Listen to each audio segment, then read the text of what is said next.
ஒரு குரு தன் சீடன ஒரு குருவா மாத்துறது தான் அவருடைய வேலை. எப்போதும் சீடனாவே வச்சிருக்க மாட்டாரு. ஆனா நம்ம சுவாமி கிட்ட எல்லாருமே நண்பர்கள். சுவாமி எல்லாரையும் வந்து வி ஆர் ஃபிரெண்ட்ஸ்ன்னு சொல்லியிருக்காரு. இங்க சுவாமி கிட்ட வந்தவுனே எல்லாம் சுவாமியோட நிலைய அடைஞ்சிடுறாங்களா? இல்ல சுவாமி கூட இருக்காங்களா? இங்க குரு சீடன் விஷயமே இல்லையே! இங்க வந்தவுனே அவங்க என்னவா மாறுறாங்க? சுவாமி தன்னுடைய ரோலை வந்து குருங்கிறத அக்செப்ட் பண்ணிக்கிறாரு.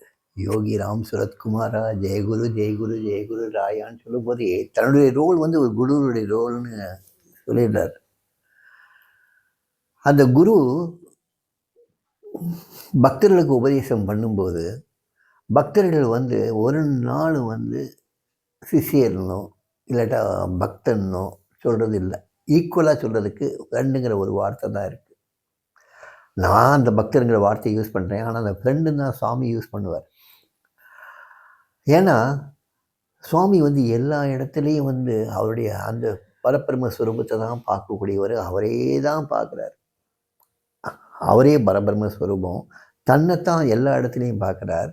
அப்போ வந்து தன்னைத்தானே அவர் எப்படி ஒரு சிஷியன்னு சொல்ல முடியும்? எப்படி ஒரு பக்தன்னு சொல்ல முடியும்? பிரம்மத்தை எப்படி வந்து மற்ற விதமாக பார்க்க முடியும்? சிஷியனாவோ பக்தனாவோ எப்படி பார்க்க முடியும்?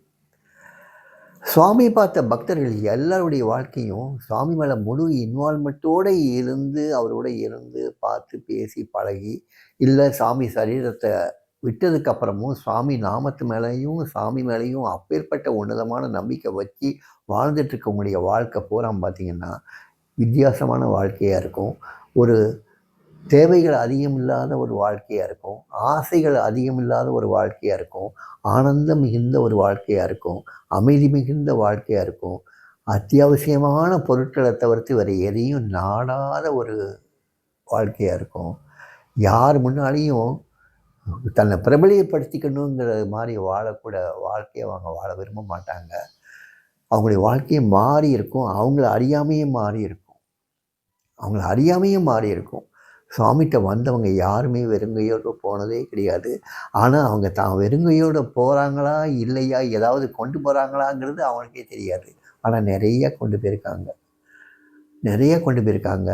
சுவாமிகிட்ட வந்தவங்க எல்லாருடைய வாழ்க்கையும் மாறி இருக்கு. ஒரு தடவை பார்த்தவங்க இதுவும் மாறி இருக்கு. ஒரே ஒரு தடவை சாமியுடைய நாமத்தை சொன்னவங்களுடைய வாழ்க்கையும் மாறி இருக்கு. ஏதோ குறிப்பிட்ட அளவுக்காக மாறி இருக்கும். அது சாமிகிட்ட வந்தவங்க அந்த மாதிரி ஒரு பெரிய ஒரு ஞானியை ஒரு மாஸ்டரை பார்த்தவங்களுடைய வாழ்க்கையில் அந்த டிரான்ஸ்ஃபர்மேஷன் இல்லாமல் இருக்கவே சாத்தியம் இல்லை. கண்டிப்பாக டிரான்ஸ்ஃபர்மேஷன் ஆகியிருக்கும். அது அவங்களுக்கே தெரியாமல் இருந்திருக்கும். அவங்கள சுற்றி உள்ளவங்களுக்கு ஓரளவுக்கு தெரிஞ்சிருக்கும்.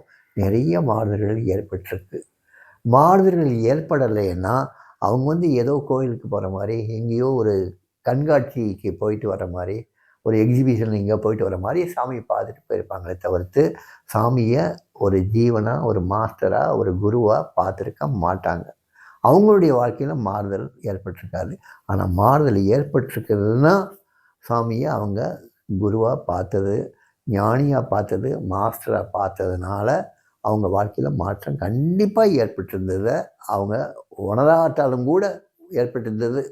அந்த மாறுதலை எதை நோக்கினா ஆண்டவனை நோக்கி.